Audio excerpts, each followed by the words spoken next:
할렐루야. 할렐루야. 네, 오늘 우리에게 주시는 하나님의 말씀 가운데 많은 은혜가 있길 기도하겠습니다. 오늘은 잠언서 16장 1절에서 9절까지의 말씀을 가지고요, 그럴싸한 계획은 내려놓고 라는 제목으로 하나님의 마음을 전하도록 하겠습니다. 성도님, 2025년이 밝아온 지 이제 2주가 흘러가고 있습니다. 올해 세우신 계획도 어떻게 잘 이행되고 있습니까? 어떤 성도님들을 보니까 표정을 이게 숨길 수 없는 분들도 계시고요, 고개를 가로젓고 계신 분들도 계신 것 같습니다. 2주째인데 벌써 이제 2주밖에 안 됐는데 계획이 어그러지고 있다라는 거죠. 그렇죠. 우리는요 늘 계획을 세우지만 이 계획을 세워나가는 것부터가 어찌 보면요 우리한테 참 어려운 숙제 같습니다. 왜냐하면 미래에 어떤 일이 벌어지게 될지 우리는 전혀 예측하기가 어렵기 때문이죠. 미국의 이 통신사 가운데 AT&T라는 그 유명한 통신사가 있습니다. 1980년대에서 90년대에는 아주 독보적으로 컸던 그 통신사인데요, 그 통신사에서 이 지성인들을 모아서 하나의 연구를 진행합니다. 그게 바로 뭐냐면, 이제 곧 2000년대가 오면 스마트폰이 나올 건데 이게 성공할 수 있겠느냐, 성공하지 못하겠느냐, 이 미래를 가늠하는 거죠. 그래서 그들이 가지고 있는 모든 재력과 그들이 가지고 있는 모든 지성인들을 총동원해서 회의를 거듭합니다. 그리고 그들은 이런 결론을 내립니다. 스마트폰 얼마 지나지 않아 망할 것이다. 자, 그런데 어떻죠? 보기 좋게 그들의 예측은 빗나갔죠. 오늘날 전 세계 인구의 90%에 달하는 사람들이 스마트폰을 사용하고 있습니다. 저 우리 위쪽에 있는 이 북한 사람들도요, 손전화라는 이름으로 스마트폰을 사용하고 있어요. 그만큼 대중화가 된 것이죠. 이 사건을 보면요, 인간의 지혜가 얼마나 의미 없는 것인지, 인간의 예측이 얼마나 의미 없는 것인지를 우리는 알게 됩니다. 자, 그런데 흥미로운 것은 무엇입니까? 이렇게 우리가 아무리 예측을 해도 미래는 예측할 수 없는 것인데 우리는 끊임없이 계획을 세운다라는 거예요. 그렇죠? 연말쯤 되면요 다들 그런 이야기를 하세요. 계획대로 된 게 없다고, 아무것도 내 계획대로 된 게 없다고. 그런데 우리는 또 계획을 세워나가더라는 겁니다. 적게는 하루 일과부터 크게는 미래의 계획을 세우며 나아가죠. 그리고 모든 일을 계획 가운데 진행하려고 합니다. 근데 한국인들이 세우는 계획 가운데 반드시 빠지지 않는 계획이 하나 있는데 그게 뭔지 아십니까? 바로 다이어트예요. 다이어트. 이거는 빠지지가 않아요. 한국인들은 나이를 불문하고 남녀노소를 불문하고 내가 올해는 꼭 몇 킬로를 빼겠다라는 목표를 다들 세우더라는 거예요. 물론 저도 계획을 세우고 있습니다. 그리고 계획만으로 끝나지 않기를 간절히 소망합니다. 그런데요, 이 여러 가지 계획들, 학생들은 여러 가지 자격증을 따려고 할 거고, 우리들은 또 어떤 집을 마련할지, 얼만큼의 적금을 부을지, 사업을 어떻게 계획할지 계획을 잡지만요, 이게 늘 어그러지고 무너지는 그 현실을 바라보면서 우리는 고민에 빠지게 되는 거죠. 우리는 어떻게 살아가야 되는가? 그리고 그리스도인들은 더욱더 질문해 봐야 되는 겁니다. 이런 세상 속에서 우리는 어떤 계획을 가지고 살아가야 되는가? 무엇이 성경적인 기준이고 무엇이 하나님이 기뻐하시는 계획인가 여쭤봐야 되는 겁니다. 근데 오늘 본문에 바로 그와 같은 하나님의 말씀이 기록되어 있습니다. 오늘 우리가 본문으로 바라보는 이 잠언이라는 것은요, 이 바늘 잠자에 말씀 언자를 써서 이 우리들의 마음을 바늘로 찌르는 것과도 같은 말씀이다라는 뜻을 가지고 있습니다. 다시 말해 어리석고 우둔한 삶을 살 수밖에 없는 우리들의 인생을 날카롭게 찔러서 지혜를 알려주는 그 말씀이 잠언의 말씀이더라는 거죠. 그 가운데 오늘 우리가 본문으로 바라보는 16장은요 잠언서 전체의 가운데 가장 정중앙에 기록되어 있는 장입니다. 전체적인 내용을 살펴보면 우리가 알 수 있듯이 사람의 인생의 계획이나 미래에 대한 예측, 그리고 여러 가지 경영에 관한 것들이 기록되어 있습니다. 근데 흥미로운 것은 우리가 읽은 1절에서 9절까지를 찬찬히 살펴보면 8절 한 절을 제외하고 모든 절에 어떤 단어가 들어가 있냐면요, 바로 여호와라는 단어가 들어가 있다는 거예요. 많은 그리스도인들이요 잠언을 바라볼 때 이 잠언은 아주 논리적인 글이라고 생각을 해요. 일상생활 속에서 우리가 누리는 그런 지혜에 대한 글이라고 생각을 한다는 거죠. 그런데 잠언서에서 이 저자는 정확히 뭘 언급하냐면 계속해서 여호와를 언급하면서 사람이 자신의 인생을 계획하더라도 여호와를 경외하는 데에서 시작되어야 된다는 것을 계속해서 강조하고 있습니다. 그것이 복된 삶이고 참된 지혜라는 것이죠. 그런 마음을 담아서 우리가 1절의 말씀을 다 함께 읽어보도록 하겠습니다. 마음의 경영은 사람에게 있어도 말의 응답은 여호와께로부터 나오느니라. 아멘. 이렇게 이야기를 하면요, 잘 이해 못하시는 분들이 계셔서 제가 이해를 돕기 위해 세 번역으로 다시 한번 읽어드립니다. 이런 의미입니다. 계획은 사람이 세우지만 결정은 주님께서 하신다. 아멘. 잠언 저자는 16장 모든 내용을 시작하면서 이걸 강조하는 거예요. 우리가 아무리 좋은 계획을 세우고 있고, 우리가 아무리 멋진 계획을 세우고 있고, 우리가 아무리 장대한 계획을 가지고 있다 하더라도 최종 결정은 누가 하신다? 바로 여호와 하나님께서 하신다. 할렐루야. 바로 그 진리를 선포하면서 시작하는 것입니다. 근데 이쯤에서 우리는 한 번쯤 질문해 봐야 되는 거죠. 왜 그는 이토록 우리의 모든 계획에 대해서 철저한 순종을 말하고 있는가? 자, 그 이유가 2절에 바로 이렇게 드러납니다. 한번 보십시오. 사람의 행위가 자기 보기에는 모두 깨끗하여도 여호와는 심령을 감찰하시느니라. 아멘. 자, 이게 무슨 말이냐면 이런 말입니다. 사람은요, 쉽게 착각한다라는 거예요. 어떤 착각이죠? 나 정도면 괜찮아. 나 정도면 깨끗해. 내가 그렇게 뛰어난 인간은 아닐지 몰라도 나 정도면 어디 가도 그렇게 꿀리지 않는 그런 사람이야 라고 착각을 한다라는 겁니다. 자, 이런 착각이 계속되면 어떤 일이 벌어지냐면요, 사람에게 나타나는 특징 중 하나가 바로 뭐냐면 과정이 아니라 결과에만 집중을 하게 되는 거예요. 왜?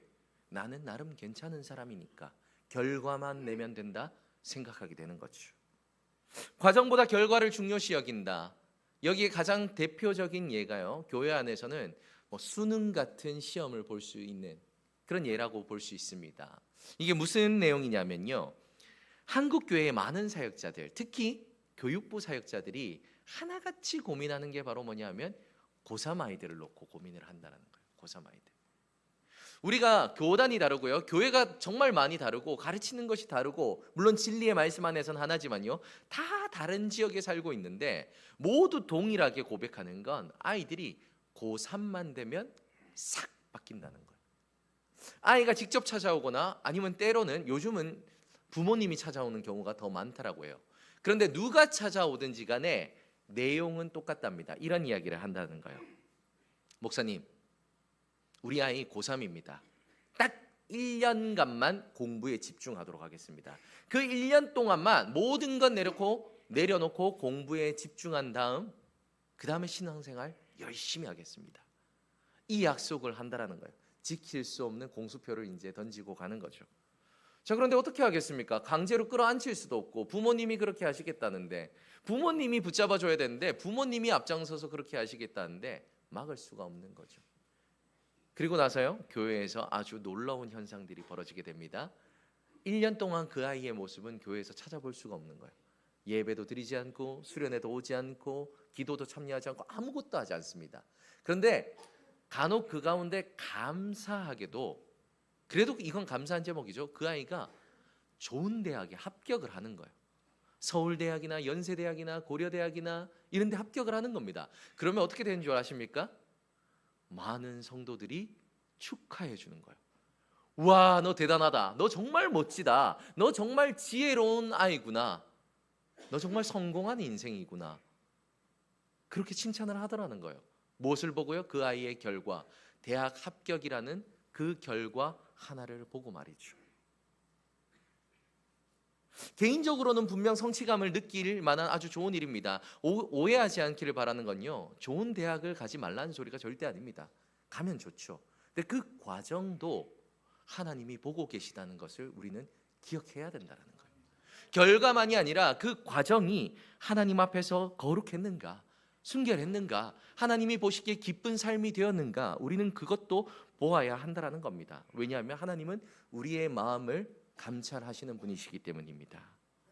바로 이것이 잠언서 전체를 꿰뚫는 하나의 주제인 겁니다. 인간이 어떤 일을 계획하고 경영하고 어떤 결과를 내더라도 그 마음이 하나님을 경외함이 없다라면 그것은 모두 헛된 것이다. 잠언은 계속 그것을 이야기하는 것이죠. 성도님, 이것이 진리임을 믿으시길 바랍니다. 그래서 저자는요 3절부터 이것을 계속 강조하는 거예요. 진짜 지혜롭고 진짜 선하며 진짜 성공하는 인생을 살려면 너는 너의 계획을 누구에게 맡겨라? 여호와께 맡겨라. 할렐루야. 여호와께 맡기는 우리 남신교회가 되기 소망합니다. 자, 그럼에도 불구하고 우리는 한 번 더 질문해 볼 수 있는 거죠. 아니, 그래도 하나님이 우리에게 지성이라는 걸 주셨는데, 생각이라는 걸 주셨는데, 마음이라는 걸 주셨는데, 우리가 우리들의 인생을 좀 경영해 볼 수 있지 않겠습니까? 계획해 볼 수 있지 않겠습니까? 왜 우리들의 모든 계획을 하나님께 맡겨야만 하는 겁니까? 물어보는 사람들이 있을 겁니다.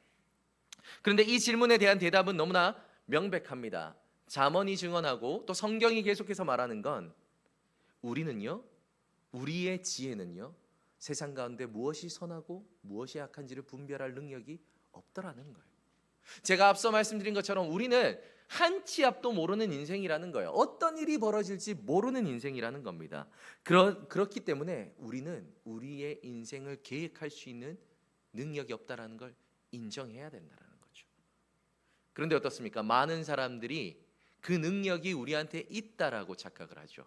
무엇이 선한지를 판별할 수 있는 능력, 무엇이 나한테 유익한지를 판별할 수 있는 능력, 그래서 내가 어떤 계획을 세워야 되는지를, 이 모든 것들을 결정할 수 있는 그 능력이 우리한테 있다라고 착각한다는 거예요. 그러다 보니 때로는 하나님의 말씀보다 우리의 생각을 우선하며 살아갈 때가 있다라는 겁니다. 참 어리석은 모습이죠. 나는 당장 돈이 필요하다고 생각될 수 있습니다. 그런데요, 하나님이 보시기에는 아닐 수 있다라는 거예요. 우리는 그것을 인정할 수 있어야 됩니다. 나는 당장 주변 환경이 개선되길 원하지만요, 하나님이 보시기엔 이것은 최적의 환경일 수 있다라는 거예요. 우리는 그것을 인정할 수 있어야 되는 겁니다. 내가 보기에 이 사람만 없으면, 저 직장 상사, 내 눈에 꼴 보기 싫은 저 사람만 없으면 내 인생이 너무 행복해질 것 같은데 라고 생각할 수 있지만요, 하나님이 보시기에 그 사람은 나를 단련시키기 위한 훈련대장일 수 있다라는 거예요. 우리는 그것을 인정할 수 있어야 되는 겁니다. 자, 그런데 우리는 인정하지 못하는 거예요. 왜? 순간순간 올라오는 이 감정들, 순간순간 올라오는 이 생각들로 인해서 아니야, 내 마음이 맞아, 내 판단이 맞아, 내 생각이 맞아, 그렇게 생각하더라는 거죠. 그리고 성경은 그것이 사람의 죄성이며 그것이 사람의 연약함이라 말합니다. 그래서 많은 사람들이 하나님께 나아가는 방식이 무엇입니까? 순종이 아니라 타협이죠. 이제 그때부터 타협을 하기 시작하는 겁니다. 하나님, 생각해 보십시오. 그래도 돈은 좀 있어야 되지 않겠습니까? 내가 먹고는 살아야죠. 맞죠. 맞는 말입니다. 그런데 순종보다 타협으로 나아가기 시작하는 거예요. 하나님, 제가 그래도 자녀들도 이렇게 있고 한데 집이 그래도 한 방 3개짜리 정도 되는 40평은 돼야 되지 않겠습니까? 타협하며 나가는 거죠. 하나님, 제가 지금 너무 젊지 않습니까? 하나님, 교회에만 헌신하고 교회의 모든 시간을 쏟기에 저의 시간은 너무나 젊은 것 같습니다. 그러니 젊은 시간 좀 그 시절 보내고 제가 이 세상 가운데 조금 시들시들해졌을 때 그때 주님 앞에 돌아오는 거, 그거 어떻겠습니까? 타협하기 시작하는 거예요. 제가 노골적으로 표현해서 그렇지요, 우리들의 마음속엔 다 이게 있는 거예요. 우리들이 가지고 있는 여러 가지 돈과 기준과 성공과 여러 가지 계획들로 인해서 하나님 앞에 내어놓으면서 하나님의 승인 아닌 승인을 요구하고 있는 겁니다. 하나님, 이게 맞지 않습니까? 부끄럽겠지만요, 목회자인 저도 그런 마음이 들 때가 종종 있습니다. 하나님, 이게 맞습니까? 제 생각엔 이게 아닌 것 같은데. 그런 생각이 들 때마다 저는요, 제 마음속에서 놀랍게도 하나님이 한 가지 명언을 떠올리게 하십니다. 이게 무슨 말이냐면, 제가 설교 시간이지만 제가 염치를 불구하고 이 말을 쓰도록 하겠습니다. 유명한 명언입니다. 한번 잘 들어보십시오. 누구나 그럴싸한 계획을 가지고 있다, 처맞기 전까지. 자, 이게 누구의 명언이죠? 바로 그 유명한 복싱 선수인 마이크 타이슨의 명언입니다. 누구나 그럴싸한 계획을 가지고 있다. 나한테 처맞기 전까지. 그 얘기를 하는 거예요. 저는요, 제 안에서 생각이 불쑥불쑥 올라올 때마다 이 말이 떠오르는 거예요. 그리고 다시 내려오게 됩니다. 왜냐하면 구약에 기록된 그 모든 이스라엘의 역사를 보면 정말 그랬거든요. 그 구약의 역사 한번 살펴볼까요? 아브라함이 어땠습니까? 아브라함은 자신의 아내 사레가 너무 아름다웠어요. 그리고 자기가 가지고 있는 재물이 좀 많았던 것 같습니다. 그러니 그럴싸한 계획을 하나 세웁니다. 바로 아내를 누이라고 속이는 계획이죠. 그리고 그 계획으로 말미암아 어떻게 됩니까? 하나님의 재앙이 그들에게 임했다라는 것을 우리는 보게 되는 거죠. 자, 모세 때는 어떻을까요? 모세가 계명을 받으러 올라갔는데 생각보다 오래 걸리는 거예요. 금방 올 줄 알았는데 생사를 알 수 없을 정도로 오래 걸리는 겁니다. 그러자 아론이 나타나서 그럴싸한 계획을 하나 세웁니다. 바로 금송아지 신상을 세워서 여기에 절하도록 하는 거죠. 이게 왜 그럴싸한 계획이었냐면요, 오해하지 마십시오. 이것은 이방신이 아니었습니다. 당시 고대 근동 이스라엘 사람들에게 있어서의 생각은 송아지는요, 신들의 발등상을 바치는 거룩한 존재였어요. 감히 하나님의 형상은 만들지 못하고 금신상 거룩한 송아지를 만들어서 여기에 하나님이 임재하셨다라고 얘기를 하는 거예요. 그럴싸한 계획을 가지고 있는 거죠. 근데 성경은 말합니다. 이 백성이 부패하였다라고. 사울은 어떻습니까? 하나님이 부르셔서 그는 첫 번째 이스라엘 왕이라는 아주 영광스러운 자리에 오르게 됩니다. 나름 잘 살아가는 것 같습니다. 그래서 하나님은 선지자를 통해서 아말렉을 진멸하라고 얘기를 하죠. 근데 그때 사울 왕에게 그럴싸한 계획이 떠오릅니다. 이 많은 재물들, 이 많은 송아지들 가지고 가서 하나님을 예배하면 못 들어질 것 같은데, 그럴싸한 계획을 세우는 거죠. 근데 하나님은요, 선지자를 통해서 그에게 순종이 제사보다 낫다라는 진실을 알려주며 사울을 책망하십니다. 이스라엘의 그럴싸한 계획은 계속됩니다. 남과 북으로 갈라진 다음에 그래도 남쪽에는요 그나마 선한 왕이 있었죠. 요시아 같은 왕이었습니다. 근데 그 요시아가 무깃도에서 전투 가운데 죽게 되죠. 누구에게 죽게 되냐면 애굽 왕에게 죽게 됩니다. 그러자 그 다음에 왕인 여호아하스도 잡혀가는 모습을 보고 여호야김이 그 모습을 계속 보면서 그럴싸한 계획을 하나 잡죠. 그게 바로 뭐냐면, 요시아도 죽고 여호아스도 잡혀갔는데 내가 저 힘센 애굽 왕에게 붙으면 뭔가 되지 않겠느냐, 계획을 잡는 거예요. 근데 어떻게 됩니까? 그 결과 애굽은 바벨론에 의해 패망을 하게 되고 이는 바벨론의 포로로 잡혀가게 되는 거죠. 그렇게 쭉쭉쭉쭉 역사가 이어지다가 아주 오랜 시간이 흐른 후 유대인들은 이제 바라바를 풀어주고 예수 그리스도를 십자가에 못 박아라 소리칩니다. 이것보다 그들에게 그럴싸한 계획은 없었던 것 같습니다. 예수님만 없어지면 모든 것은 정상으로 돌아오리라. 우리는 또 한 번 성전에서 사기를 칠 수 있고 돈을 벌 수 있고 떵떵거리며 살 수 있을 것이다. 바라바를 풀어주라. 그들의 그럴싸한 계획이었습니다. 그리고 그 계획이야말로 인류 최악의 계획이었다라고 말할 수 있는 것이죠. 이처럼 성경이 계속해서 증언하는 것은 무엇입니까? 인간의 계획은 아무리 그럴싸해 보여도 본성이 악하기에 성공할 수 없다라는 겁니다. 우리는 이 한계성, 사람이 가지고 있는 이 죄성이라는 한계성을 먼저 인정해야 된다라는 거예요. 잠언 저자는요, 이 한계성을 계획이라는 두 글자로 인해서 우리에게 드러내는 겁니다. 계획은요, 예체르라는 단어인데 이것은 가장 먼저 어디서 등장하냐면 바로 창세기 6장 5절입니다. 거기에 이런 말이 기록되어 있습니다. 여호와께서 사람의 죄악이 세상에 가득함과 그의 마음으로 생각하는 모든 계획이 항상 악할 뿐임을 보시고. 창세기 8장 21절에 그 다음에 등장하는데 사람의 마음이 계획하는 바가 어려서부터 악함이라.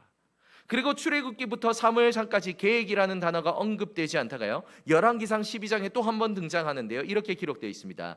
이에 계획하고 두 금송아지를 만들고 무리에게 말하기를 너희가 다시는 예루살렘에 올라갈 것이 없도다. 무슨 말입니까? 이것은 여로보암의 생각과 그 계획을 말하는 겁니다. 하나님이 그 세워놓은 그 성전이 아니라 내가 이곳에 새로운 성전을 짓겠으니 너희들은 내려가지 마라. 내가 사람을 빼앗기지 않겠다라고 하는 그 죄악을 말하는 것이죠. 그래서 성경은 계속해서 증언하는 것이 무엇입니까? 만물보다 부패한 것이 사람의 생각이고 계획이라는 겁니다. 그렇게 우리는요, 하나님의 말씀 앞에서 이 진실, 사람의 마음과 생각과 계획은 악할 수밖에 없다라는 것을 인정해야 될 줄 믿습니다. 인정해야 될 줄 믿습니다. 자, 그러면 이제 우리는 어떻게 살아야 될까요? 이쯤 듣고 설교를 마무리하면 우리들의 마음속에 그럼 어떻게 하라는 거야? 뭐 아무 계획도 없이 무계획적으로 매일매일 그냥 살라는 거야? 라는 생각이 들 수 있을 겁니다. 아닙니다. 성경도 그걸 말하고 있는 것은 아니죠. 우리는 계획을 세워야 됩니다. 정확하고 바르고 성경적인 계획을 세워야 되죠. 자, 그러면 그런 계획은 어떻게 세울 수 있을까요? 성경은 이렇게 말합니다. 기도로 하나님의 마음을 깨닫고 말씀으로 그 계획이 바른지를 점검해보라. 이것이 진리임을 믿으시길 바랍니다. 난 성도님들의 표정이 저는요, 왜 그런 표정을 짓고 있는지 알 것 같습니다. 이런 마음이 올라오시죠? 너무 뻔한 거 아니야? 그 누가 몰라? 기도하고 말씀으로 살아가는 거, 계획 잡는 거 우리 평생 들어온 내용인데 그건 너무 뻔한 얘기인데 그 얘기하려고 지금까지 설교하는 거야? 그런 생각 들 수 있죠. 자, 그러면요, 제가 질문을 한번 바꿔볼까요? 성도님, 뻔하다면 안 해도 되는 걸까요? 뻔하다면 우리가 그저 넘겨도 되는 문제일까요? 한번 생각해 보십시오. 우리는 피곤하면 잠을 잡니다. 배가 고프면 밥을 먹습니다. 왜 그렇죠? 너무 뻔한데 왜 그걸 하는 거죠? 왜 배고플 때 밥을 먹어야 합니까? 그 뻔한 일을요. 우리는요, 아침에 일어나면 샤워를 하고 양치를 하죠. 너무 뻔합니다. 근데 하는 거예요. 우리는 직장에 가서 일을 합니다. 너무 뻔하지만 하는 거예요. 왜? 사람은 놀랍게도 그 뻔한 일을 할 때 안정감을 느끼거든요. 그것이 나를 지켜준다 생각을 하는 겁니다. 예를 들어서요, 우리가 서울에 있는 친척집을 찾아간다고 한번 생각해 봅시다. 이사했는 집이에요. 우리가 잘 모르는 집이에요. 차를 타고 시동을 걸고 우리는 가장 먼저 뭘 할까요? 그렇죠. 내비게이션에 주소를 등록하죠. 왜 하나요? 그거 너무 뻔한데. 너무 뻔한데. 이유는 한 가지죠. 우리는 내비게이션을 믿기 때문입니다. 내비게이션은 신실하고 정직하고 공의로우셔서 우리를 단 한 번도 다른 길로 인도하지 않고 목적지로 인도할 것을 믿기에 우리는 내비게이션을 찍는 거예요. 근데 기억하십시오. 하나님은 더욱더 신실하시고 더욱더 정직하시고 더욱더 공의로우신 분이십니다. 그렇기에 우리가 신뢰하기 마땅한 분임을 믿으시길 바랍니다. 자, 그런데 어떻습니까? 우리는요, 그런 신실하신 하나님께 내 인생의 계획을 묻지 않는 거예요. 그 말씀을 묻지 않는 겁니다. 왠 줄 아십니까? 이유는 하나입니다. 내비게이션과 아주 결정적인 차이가 있기 때문이죠. 그것은 바로 내비게이션은 내가 가고자 하는 목적지로 인도하지만 하나님의 말씀은 때로는 그렇지 않기 때문이에요. 내가 원치 않는 길로 인도하실 수도 있다라는 그 불안과 불신이 우리 안에 있기 때문입니다. 결국 무엇입니까? 내 인생 내가 한번 결정해 보겠다. 내 인생 내가 한번 계획하고 경영해 보겠다라고 하는, 이게 어디서 시작된 죄입니까? 내가 무엇이 선한지 악한지를 구별하겠다 하던 에덴 동산에서의 그 창조 때부터 시작된 그 놀라운 죄가 여전히 우리 안에서 꿈틀거리고 있다는 걸 우리는 보게 되는 것입니다. 그러니 어떻습니까? 하나님의 계획을 묻는 것이 아니라 우리는 오늘도 그럴싸한 나의 계획을 세우며 살아가는 거죠. 이루어지길 바라며 마치 복권을 끓는 것처럼 그렇게 이 예측하기 어려운 세상 속에서 살아가고 있다는 겁니다. 근데 이것이 얼마나 무의미한 일인지 잘 보여주는 연극이 하나 있는데요. 그게 바로 단지 15분이라는 연극입니다. 이 연극은요, 실제로 행해졌던 연극인데요. 일평생 자신의 삶을 자기 마음대로 살다가 이제 생명이 단지 15분밖에 남지 않은 한 청년의 모습을 보여줍니다. 이 청년의 내용은, 이 연극의 내용은 대략 이렇습니다. 이 청년은 어렸을 때부터 아주 총명했고 모든 걸 가진 청년이었다라고 합니다. 그래서 박사 과정까지 아주 한 방에 통과하고요. 논문 심사에서도 극찬을 받은 그런 인물이죠. 그렇게 학위를 받기 얼마 남지 않은 시점 몸에 이상을 느끼고 병원에 가서 진단을 받아보니 청천벽력과도 같은 소식을 듣게 됩니다. 그것은 바로 나에게는 고칠 수 없는 엄청난 병이 있고 목숨이 이제 단지 15분밖에 남지 않았다라는 그 이야기를 듣게 되는 거죠. 그 이야기를 듣고 그는 망연자실하게 되는 거예요. 털썩 주저앉게 되는 겁니다. 너무 허무스러운 거죠. 그런 가운데 5분이 속절없이 흘러갑니다. 이제 남은 인생은 10분밖에 남지 않았습니다. 그가 누워있는 병실에 그때 하나의 전보가 날아드는 거예요. 그 전보를 읽어보니 이렇습니다. 억만장자였던 삼촌이 돌아가셨습니다. 이제 이 모든 재산은 당신이 상속받게 될 것입니다. 그러나 죽음을 앞둔 그에게 재산은 아무런 소용이 없는 거예요. 그렇게 또 속절없이 5분이 흘러가게 됩니다. 그리고 또 하나의 전보가 도착했습니다. 당신의 논문이, 박사학위 그 논문이 올해 최고의 논문상을 수상하게 되었습니다. 축하합니다. 하지만 그는 그걸 받고도 기뻐할 수 없었습니다. 그리고 그 전보가 끝날 때쯤 또 5분이 흘러 이제 남은 시간은 5분밖에 남지 않았습니다. 그리고 마지막 전보가 도착했는데 그것은 그토록 애타게 기다리던 사랑하는 연인으로부터 온 결혼 승낙의 편지였습니다. 내가 당신과 영원히 함께 살기를 원합니다. 그리고 그 전보를 읽음으로 그 청년의 목숨은 끊어지게 됩니다. 그리고 이 연극은요, 그 시대를 살아가는 청년들과 많은 이들의 가슴을 울리게 됩니다. 왜냐하면 너무나 짧은 15분의 연극이지만 이것이 실상 우리들의 인생이기 때문이죠. 그렇지 않습니까? 믿음이 없는 눈으로 바라보면요, 우리의 인생은 이 연극처럼 아주 덧없는 것이죠. 많은 걸 이뤘고 많은 걸 손으로 잡으려고 하지만요, 때로는 모든 걸 놓치고 없는 시간에 가슴을 치는 것이 우리들의 인생이라는 거예요. 왜냐하면 우리들의 힘, 인간의 힘으로는 어찌할 수 없는 영역이 분명히 우리 안에 존재하고 있기 때문입니다. 그렇게 해서 잠언은요, 계속해서 말하는 것이 너희들의 인생의 경영을 하나님께 맡기라는 것입니다. 이유는 간단합니다. 한 치 앞도 알 수 없는 인생이지만 전능하신 여호와 하나님께서는 우리 모든 인생을 살피고 계시고 꿰뚫어 보고 계시고 그래서 우리를 가장 선한 길로 인도하시는 목자가 되시기 때문입니다. 그렇기에 지혜로운 계획보다 우리에게 정말 필요한 것은요, 하나님을 경외하는 마음 그리고 하나님의 은혜임을 믿으시길 바랍니다.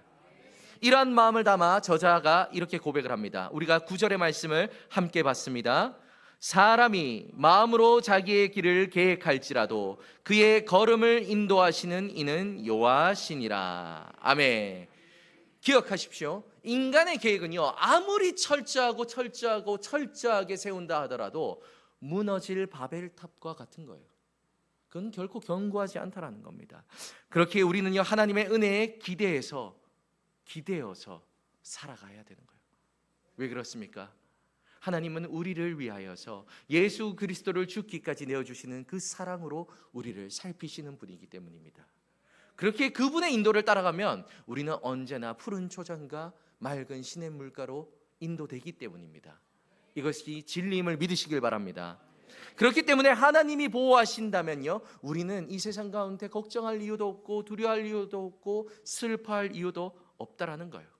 왜냐하면 당장 내 눈앞엔 실패라고 보인다 하더라도 하나님의 인도하심이기 때문에 이것은 언젠가 선한 그 계획 가운데 성공하고 승리하게 될 것을 우리는 믿기 때문입니다. 그렇게 잠언 저자가 목 놓아 외치는 것, 그 진정한 지혜는 바로 하나님만 바라며 하나님만 원하며 하나님께 이끌림 받는 인생이고, 제가 부디 바라는 것은 우리 남신교회가 그와 같은 삶을 살아가길 소망합니다. 2025년 이제 1월 중순을 넘어가고 있습니다. 우리 모든 계획을 오늘 이와 같은 믿음의 결단으로 하나님께 내어놓는 성도님들이 되시길 소망합니다. 예수님이 그러셨습니다. 오늘 수세주일이지 않습니까? 예수님은 단 한 번도 자신의 계획을 하나님께 올려드리지 않았습니다. 하나님이 말씀하신 대로 이 땅에 오셨고 하나님이 마음이 향하는 곳으로 늘 가셨으며 하나님의 눈물을 보이시며 하나님이 원하시는 그곳에서 언제나 하나님의 나라를 세우시고, 그리고 마지막에는 십자가에 못 박혀 죽기까지 하나님의 선하신 계획을 따랐던 분이 바로 예수 그리스도이십니다. 그리고 우리는 그런 예수 그리스도를 따르는 제자이기에 우리를 그리스도인이라 고백하는 줄 믿습니다. 그렇게 우리는 우리의 계획을 따라 사는 것이 아니라 올 한 해 오직 하나님의 마음을 바라며 살아가서 하나님의 기쁨이 되고 이 시대 가운데 하나님의 마음 한켠을 시원케 하는 그런 우리 남신교회가 되길 소망합니다. 이 시간 그와 같은 마음을 담아서 기도하며 나아가도록 합시다.